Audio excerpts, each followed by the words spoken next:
All right. Hello, Mount Olive. Welcome to Roots Youth Live. I am coming to you from the sound booth in at Mount Olive. So, switching it up a little bit here. I got to take these off because I'm saying it. It's coming through something later. All right. So, as long as you guys can hear me, give me a thumbs up so I know you can hear me in the chat.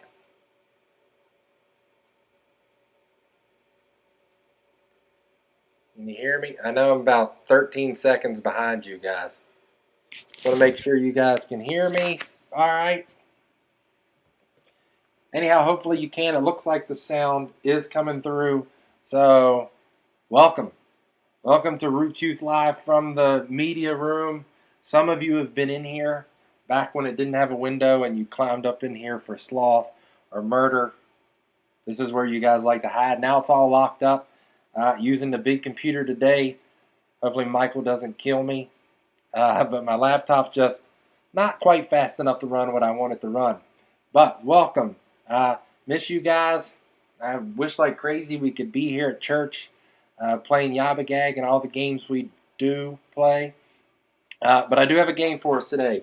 And today's game for us is going to have to do with driving. All right? And this is the Teen Driver Quiz. So, this shouldn't be a big deal. Maybe you just took your driver's test. Maybe you're getting ready to take your driver's test. I just know there are a lot of crazy drivers out there, and I want to test you guys to see how much you know here. So, here's the instructions for this game. It goes like this. All of the following questions are real driving test questions. Each question is multiple choice. Think you're ready for the open road? Choose wisely and let's find out. So, I'll show you the options. You put in the chat what you think your answer is, and we'll see how prepared you are to drive. So let's start off with an easy one here.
Hi, you guys can. Oh, there we go. All right, so Got that taken care of. For those of you who guessed B, that is correct. B is correct. It's two-way traffic ahead. All right. I don't know why it cut me out of the stream here for a minute. Sorry about that. All right. On to the next question.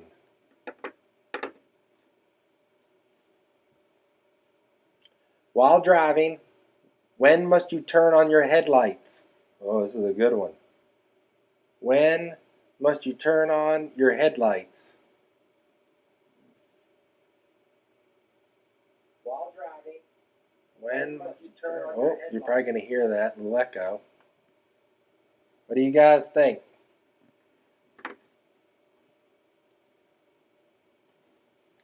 Let's see here. Have any answers? Anybody going with anything? Brian says B, when the sun is set. Sarah's also going with when the sun is set. All right, Colin's got B. Got a lot of B's.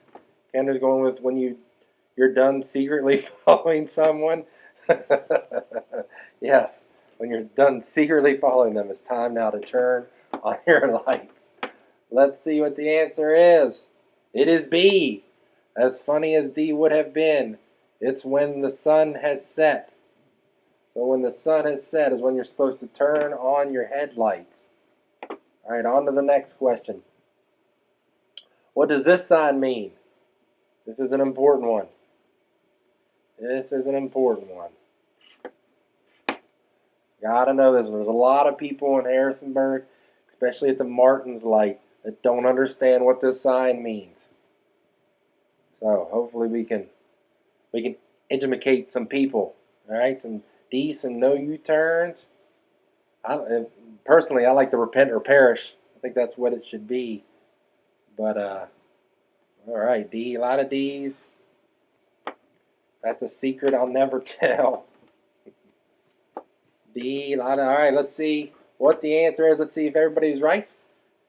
Yes, you were correct. No U-turns. People need to get this. The Martins Light. Like, there's places you don't turn around when you're heading out of town. No U-turns. All right. Next question. It's a very windy day. You're driving in a bad storm with rain blows through, reducing your visibility. You should. What should you do? A, B, C, or D? My daughter loves the song Shake It Off. She'd be like, turn on Taylor Swift and just shake it off. That would be her answer. For sure. All right, got some B's.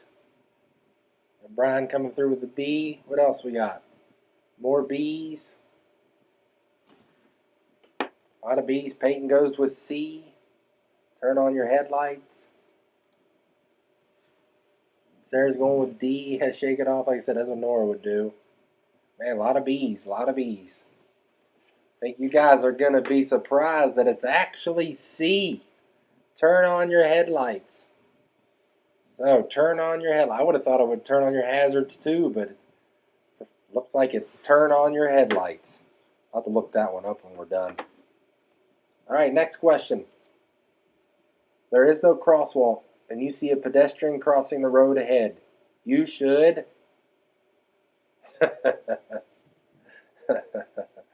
I look for the nearest puddle of water to give them a wet reminder to always use a crosswalk. I think that one's the one I would pick, even though I know it's probably wrong. That one is a good one. Does that happen to anybody? If that's ever happened to you on the chat, let me know. If you've ever been hit with a puddle of water. All right, we got B. Yep, that's my Robert and Kendra. I agree. Just splash them up. C. Peyton's going to slow down to let them cross. Colin's also going to slow down to let them cross. All right, let's see what the answer is. The answer is actually stop to let them cross. I guess that old saying, pedestrians have the right of way, comes true. I guess if you see them crossing ahead, don't speed up, don't run them over, just let them cross and then get on your way. All right. What does this sign mean? What does this sign mean? Well, this would be a tough one. I mean, we have signs around here like this.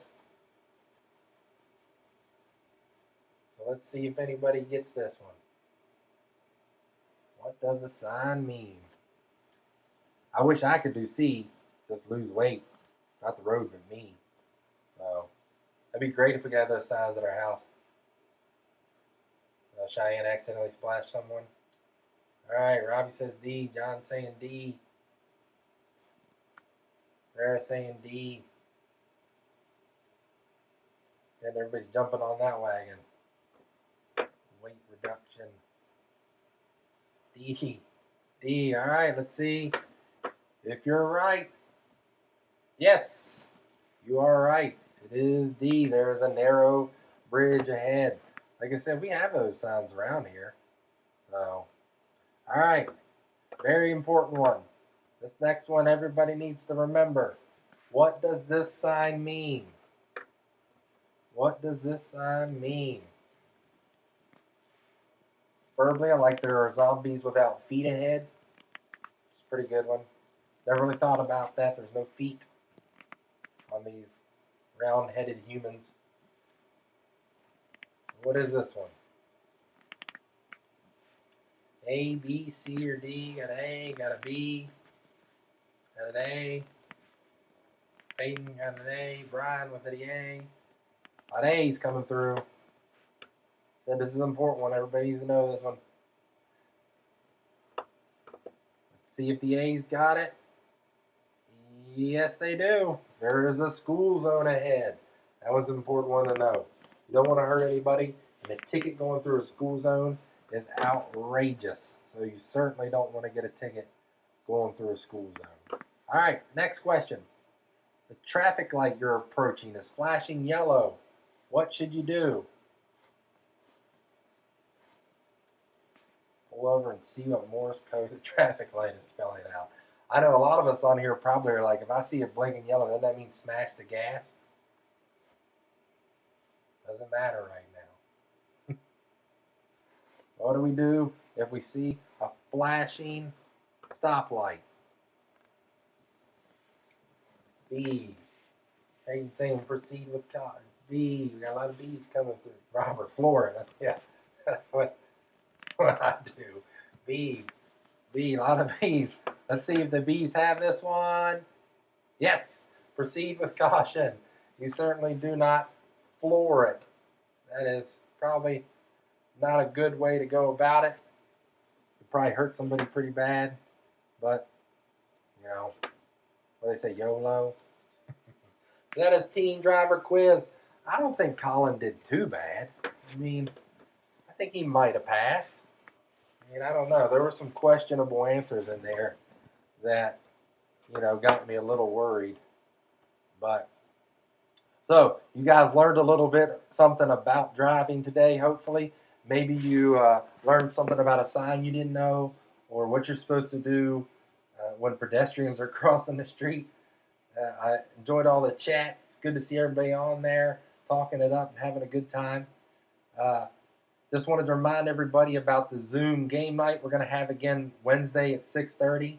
You know, that's something that you can hop on and hop off if you need to. Just join us during that about 45 minutes to an hour, whenever you want to. I know we had a blast last time. Carissa was our big survivor, our Zoom call survivor for this week. We're going to do that again this coming Wednesday. And then hopefully when we get together, we'll actually have a live in-person final ultimate survivor. So make sure you tune in on Wednesday at 6:30. I'll be putting that meeting code, meeting password on Facebook, Instagram. I'm going to email it to parents. You obviously can contact me on Snap if you need to know it. And we'll have a great time. I mean, we had a lot of fun last time. So I got a short video to show you before we get into the lesson. Let me pull it up here for you. So here it is.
Yeah, I'll figure this thing out eventually, I promise. It's one of those things. A lot of buttons. A lot of buttons I gotta push just to get sound through here. Still can't hear. Yeah, I'll figure this thing out eventually. There we go. Well, I got sound coming through my headphones, but doesn't mean it's necessarily coming out to you guys. So, yeah, everybody's going to be really good at lip reading, at least a little bit, when this is all done. Because I've been on a couple other video calls where you can't hear the other person. You're just trying to figure it out. So, video is almost ready to go. Wanted to let everybody know that camps this year have been canceled. That email came through today. They decided that they're just going to cancel camps this year. I know that up in the Northeast and some of the Ohio camps, they've started to talk about that too. Hopefully we can get back to whatever this new normal is for us. And we are looking to do a long weekend whenever this clears over up at the camp, where we can get together, as a region of youth and enjoy each other's company. So we're almost there, 95% on the video. I wish it would just do it instantaneously, but it doesn't always do it that way. So let's see if it works this time.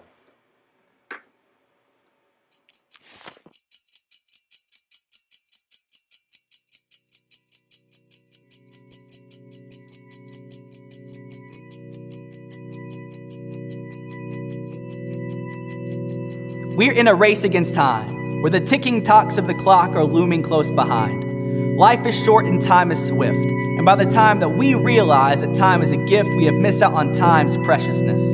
Trying so hard to be at the right place at the right time that we barely have time to breathe. Trying so hard to make it to the big time that we miss out on all of the time in between. For time is money, and no amount of it can buy time back. For it's only a matter of time until your time runs flat. Our greatest resource is our time, but we spend all of our time trying to collect resources. And then whenever we have accumulated enough, we don't have enough time to actually enjoy them. How come whenever someone asks us for the time, we will answer them in haste? But someone asks for a moment of our time, and we say we have no time to waste. We save time, we invest time, we take time off, but all the while time keeps ticking away on the clock until the sands of time have passed the line and our time is up. Whenever we realize that this borrowed time has finally run out. So how are you spending your time? Are you letting it slip through your fingers as you're scrolling through Twitter? Is the only time that your family actually together whenever you are huddled around your TV for dinner? Because if so, you probably have some things that you need to reconsider. Because time is precious and it can be gone in an instant. And if you don't look up from all of these distractions, then you just might miss it. For there isn't enough time for you to be straddling the fences, for you will be known for your actions and not your intentions. Because time's a waste, and don't be complacent. Procrastination is the thief of time. And the only thing that time doesn't do is time doesn't rewind. So Lord, I pray that the ticking tocks of the clock won't be seen as reminders of our doom, but of the promise of perfection coming soon. So what are you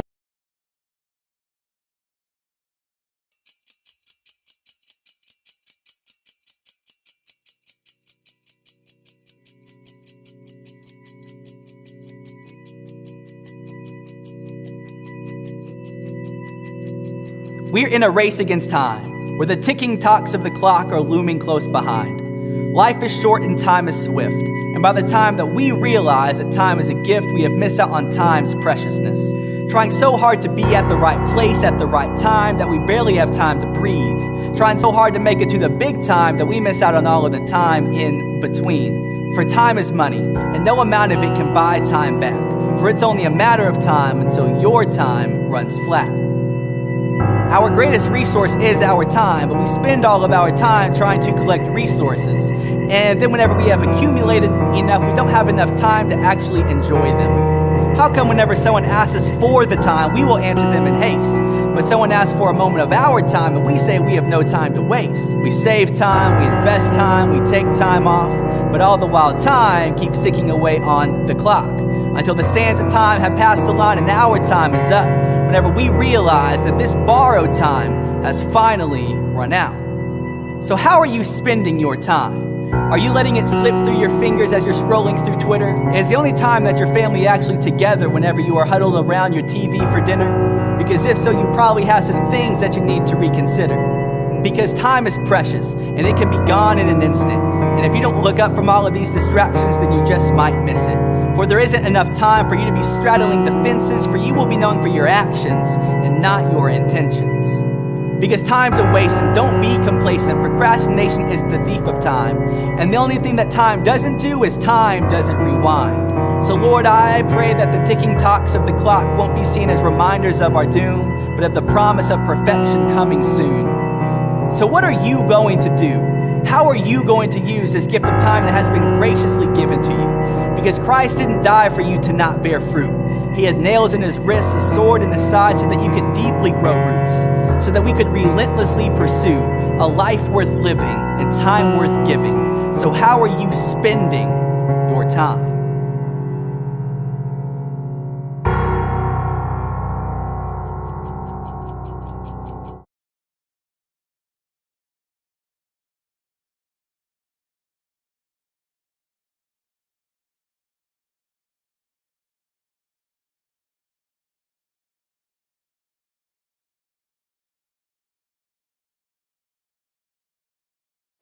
Well, once again, the video I had loaded for next is now loading again. So, you got me for a couple more minutes. I don't know how many of you guys heard my sermon this morning talking about worry. It was one of those sermons where I really had to live that one out. It's been, there's been a lot on my mind a lot recently when it comes to, what's going on in the world, what's going on with the youth group, and how this is going to affect not just the church, but our youth program here in Mount Olive.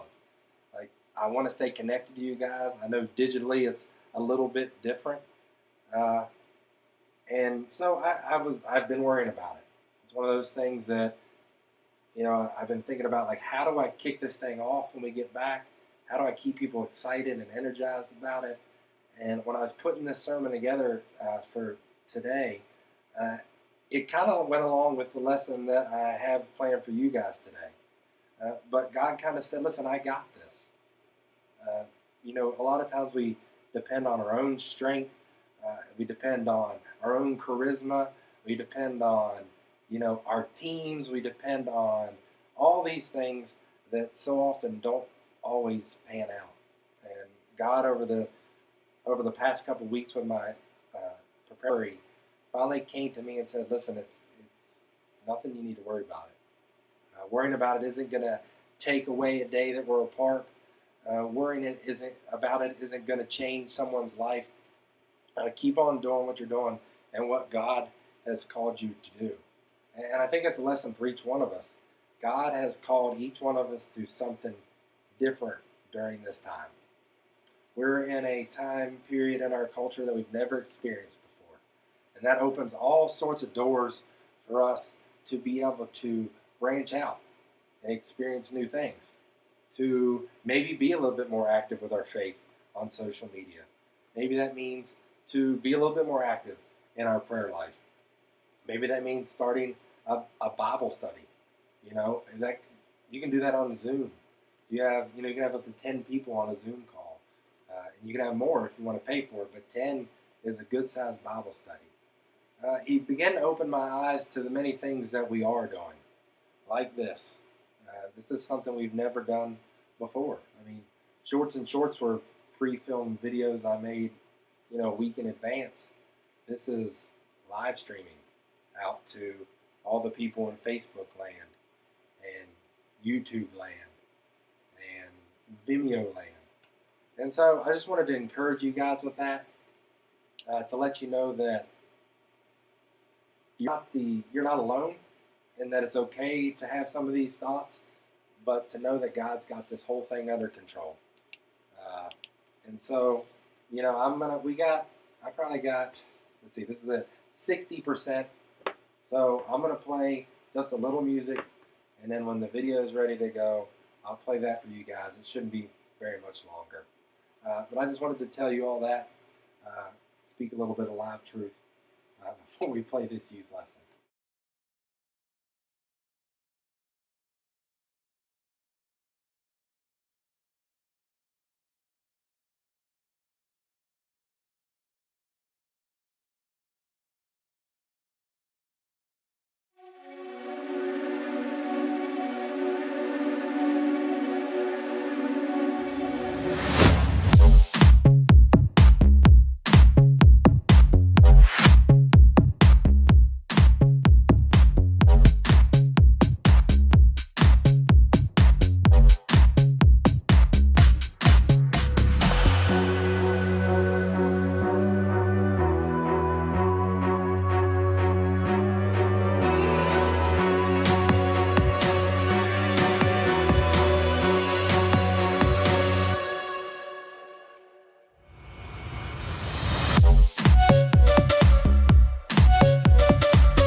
Hello, everyone.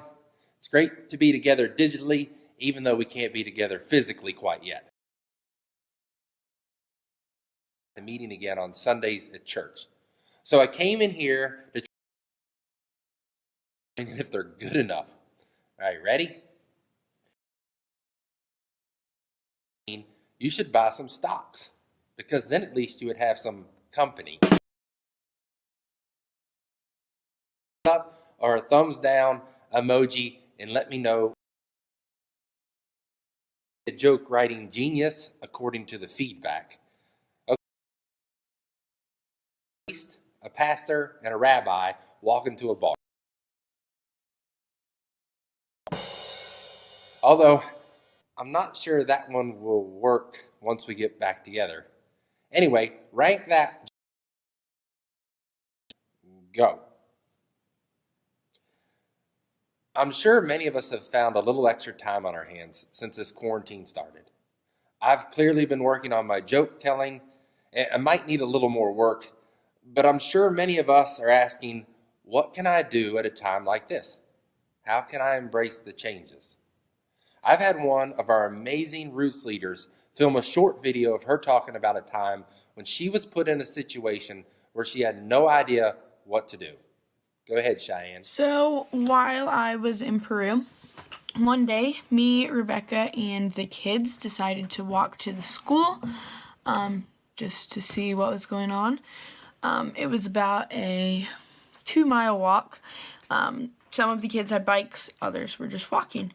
And Rebecca caught a ride back with some friends and the 3 younger kids, and then me and the 2 older girls who had bikes were walking home. About a quarter of the way back, there's a really, really big hill, and I was standing at the top, and they were going to race down the hill. So I counted down, and they started going, and at the bottom of the hill, one of the girls flipped over the handlebars and obviously landed on her face. So I start running down the hill, and I see her face bleeding, her arm and leg were bleeding, and so I'm helping her. The other girl was about 15 feet ahead of me and started screaming and running back towards me. And I see a huge wild pig running towards her. I did not know what to do. I'm terrified of pigs, and I have a bleeding child here with me, and I'm alone in a foreign country, and this was my second day there. So I tell her to stop screaming, and she hides behind me, and I just stand there staring at this pig, waiting to die. And when she stopped screaming, he turned and ran back into the woods, and I had to help the bleeding girl back the 1.5 miles to the house.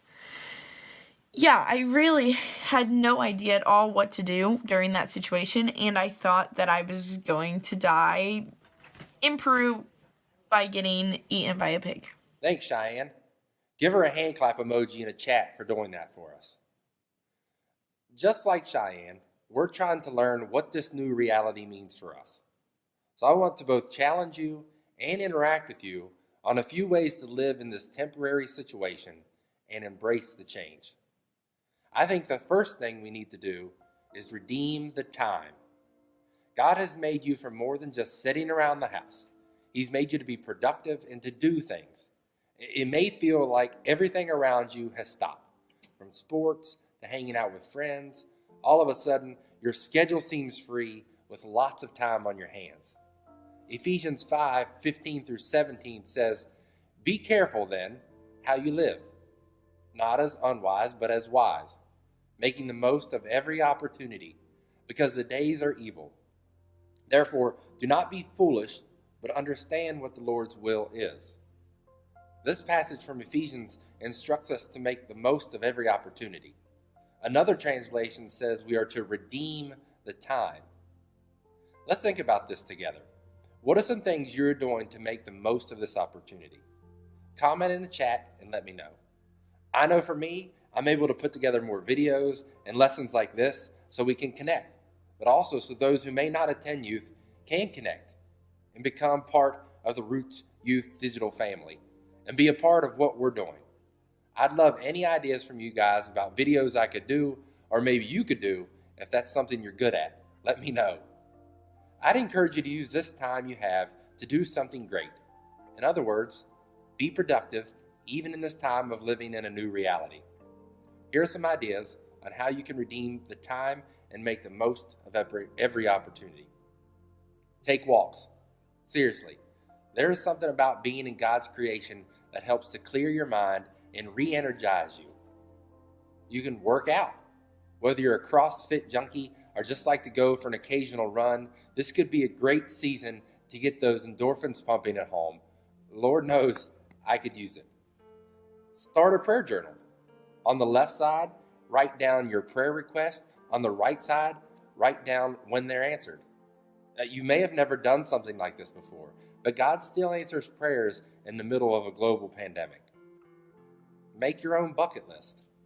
A bucket list is a list of things you want to accomplish in your lifetime. Is there a skill you've always wanted to learn? A place you've always wanted to visit? Start writing them down. Use the YouVersion Bible app and start a Bible reading plan. You all know my thoughts on being in your Bible. Maybe this is the perfect season to jump into a great Bible reading plan that can transform your life and lead you into a habit of reading your Bible. You can write letters to grandparents. Handwriting letters is sort of a lost art, but everyone likes to receive a letter from someone they love. Maybe your grandparents, a friend, or another relative would be blessed by receiving a letter from you. Whatever it is, make the most of every opportunity. Secondly, we can honor authority. This one is hard. I'm sure that after a few days of being stuck at home, you may have gotten into an argument or two with your parents. I get it. When everyone feels stuck inside, it can be more difficult to get along. Who has had a little argument with your parents or spouse since the quarantine started? Give me a hands up emoji if that's you, and be honest. Ephesians 6:2 says, honor your father and mother. And this is the first commandment with a promise. How can we honor our parents when we're quarantined?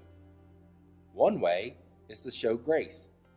Your parents are tired too, and maybe trying to work from home and figure everything out, so show them some grace. Make a meal for them.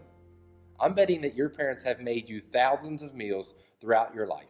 One great way to honor them and to show them some grace is to make them a meal. If you have a sibling, make it a competition for who can make the best meal. Video games. Teach them how to play some video games and start a family competition. And then ask them about your family history. You may find out some pretty surprising things about your lineage. Do a gigantic puzzle together. Maybe this isn't your first choice, but puzzles can be a lot of fun and can draw your family closer together. What are some of the ideas for honoring your parents that you have? Share in the chat. Whatever you do, try to invest in loving your parents well and honoring the authority over you. And my final point, look for blessings. Now, it may seem crazy to say that there can be some blessings in all this. How can good come out of this? Romans 8:28 says, and we know that God causes all things to work together for good to those who love God, to those who are called according to his purpose. If God causes all things to work together for good, that means he will use this time for good. You can trust him to bring something good out of this strange season in your life. What are some things you've seen as blessings or good things that have come out of this so far? Go ahead and share it in the chat. Here are a few things I thought about. Get yourself balanced. I know that school and everything else can be super stressful. What if you use some of this time at home to get yourself balanced, both mentally and physically? Take care of your needs. Maybe you need to get more rest, read more, get outside safely, or reconnect with family. Whatever it is, there's a good thing that can come out of this. And be a blessing to others. We've already mentioned a few ways to do this. Maybe God wants you not only to be blessed, but to be a blessing to others. Find some ways to bless others during this season of life. I want you to remember that this trying time will pass. Embracing change in life can be difficult. One thing I know, God never changes, but God changes you. One of the big themes of the Bible is that God is a God of reversals. He takes situations that seem hopeless and he enters in and changes the direction of everything. Throughout the Bible, we can see how the culture was set up at that time. The oldest got the inheritance. The super religious were viewed as better than the common people. Women were not as valued as men. But time and again, God entered in and showed that He is a God of reversals. God chose and used the outsiders. God used small and weak David, not his older 7 brothers. Jesus came and He had harsh words for the hypocritical religious people, but gracious words for the sinners and the outsiders. Jesus elevated the status of women, even to the point that women were the first witnesses and proclaimers of the resurrection. Jesus is in the business of changing things. He wants to change you through this. Embrace the change and watch God work. And even though we live in a difficult season of life, God is good. He can be trusted. Redeem the time, honor authority, and look for blessings. I believe that God can and will do great things through all this. Once again, thank you all so much for joining me on Roots Youth Live. I miss you all like crazy. As you tell by the shirt, what's missing? You guys. Just a reminder, we'll be having our second Zoom game call this Wednesday at 6:30. We had a blast this past Wednesday, and I'm looking forward to the next one. Friends are more than welcome to join, and don't hesitate to share the meeting number and the password with them. The meeting number and password will be the same each week, and if you could please like and share this video so maybe it can reach and speak to someone not in our group today, I would really appreciate it. Have a great day, and I'll see you all next time on Roots Youth Live.